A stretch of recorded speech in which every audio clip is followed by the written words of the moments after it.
guys, good morning or good afternoon. It's me again. Welcome back to my channel, Janet's Lifestyle.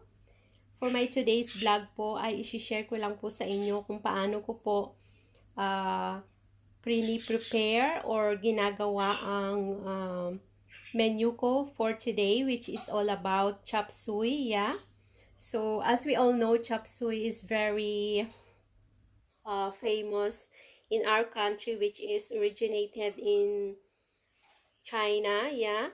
It is all about stir-fried mixed vegetables with chicken or shrimp or with quails or egg quails and liver as well, yeah.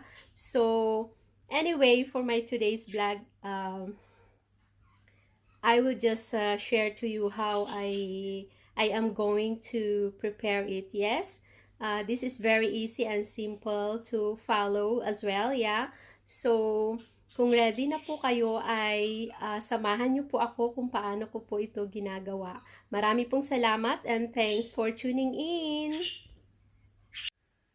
Okay, welcome back again to my channel. For my today's menu, which is all about chop suey, here are the ingredients needed, yeah.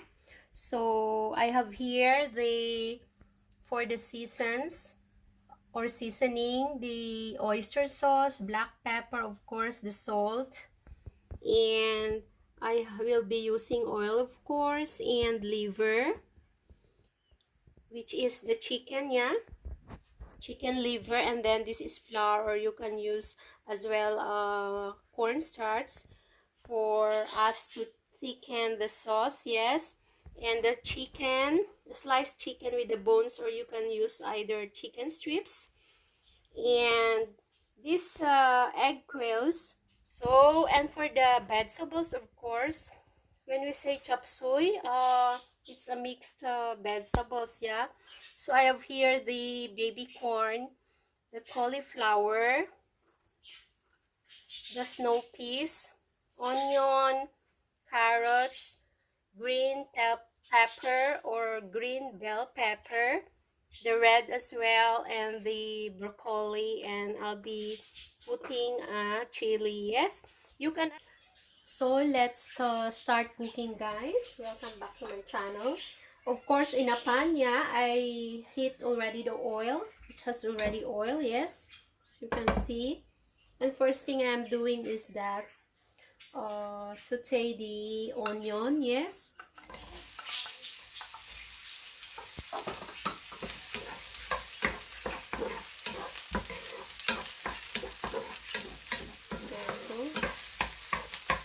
Saute it until it's light brown, yeah, or crystal in color. And onion is okay. Time for me to add the chopped garlic, yes. Saute as well until it's light brown. And garlic is okay, yeah. And it's time for me to saute the sliced chicken, okay? Or piece of chicken. That's what I've said before. You can also use chicken strips if you like, yeah. And now it's time for me to add the black pepper already. Para po sumuot sa chicken ang taste, yeah, or yung mga seasons na ilalagay natin. Both, of course. And the oyster sauce as well, yes. This is one of my favorite season niya in cooking. There you go. So, just stir it or mix.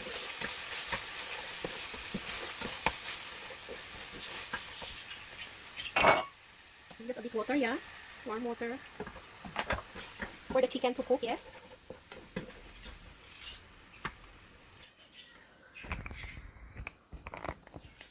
So while we are cooking the chicken for from 3 to 5 minutes, I have here a boiling pan, yes. And it's time for me to blanch, yeah, or parboil the vegetables, yes. It's like 30 seconds, yeah.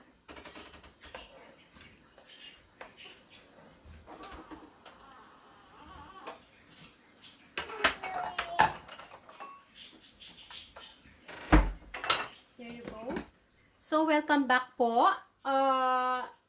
While we are cooking this chicken once again, yeah, we need to half cook first or blanch the vegetables. So, it's time for me. It's like 30 seconds or a minute po.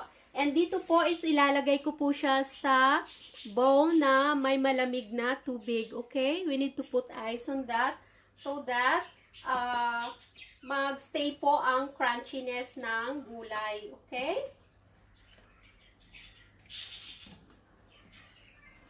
Ayan.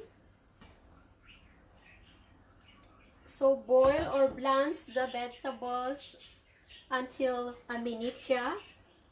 And then, next thing for the same process, yes, with carrots, broccoli, yeah. There you go.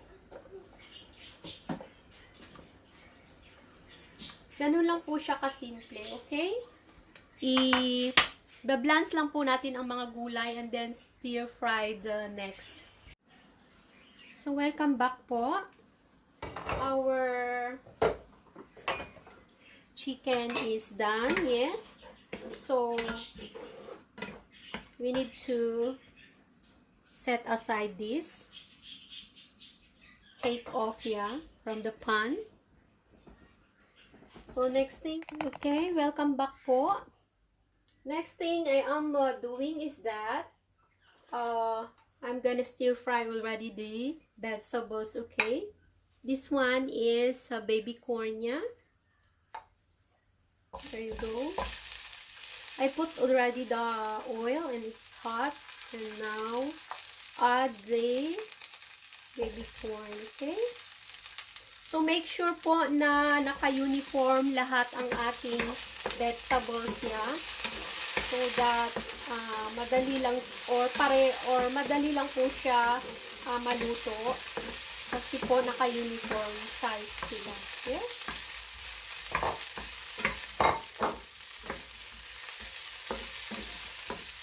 Yeah, and the green and red bell peppers. Yes?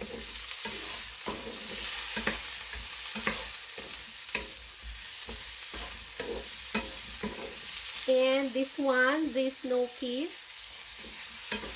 Hindi ko po siya binlance ang snow peas kasi madali lang din po siyang lutuin.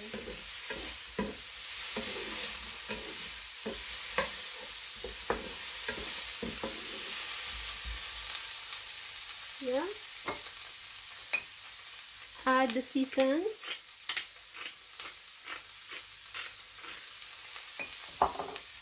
Cook it like 2 to 3 minutes.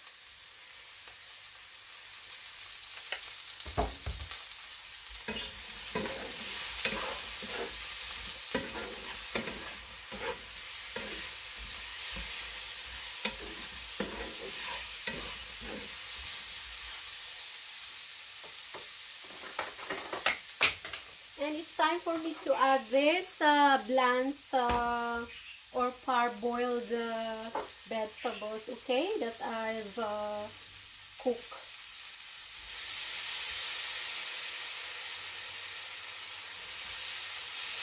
Ganito lang po siya kasimple at mabilis na lutuin itong chop suey, which is very good dish for lunch or dinner. Yes?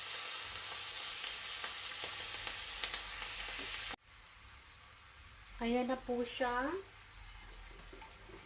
Siyempre po, dagdagan po natin ng oyster sauce. Ayan.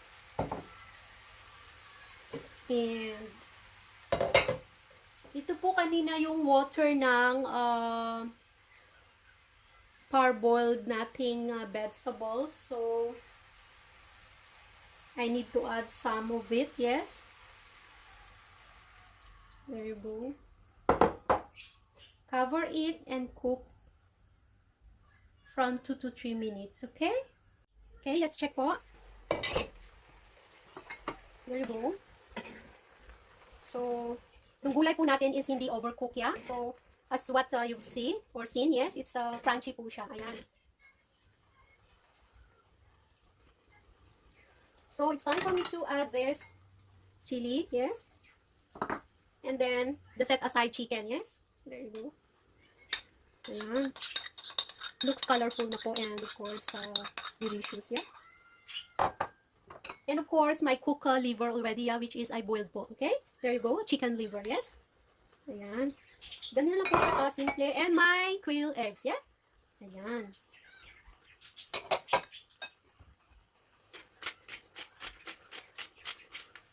Ayan. So, iti-taste ko lang po kung okay na siya.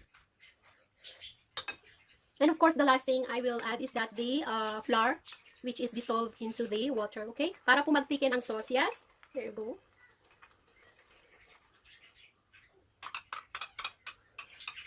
Yes, okay? So, boiled, just let it simmer and then it's finally done na po, okay? I will show you how I serve it into a serving bowl.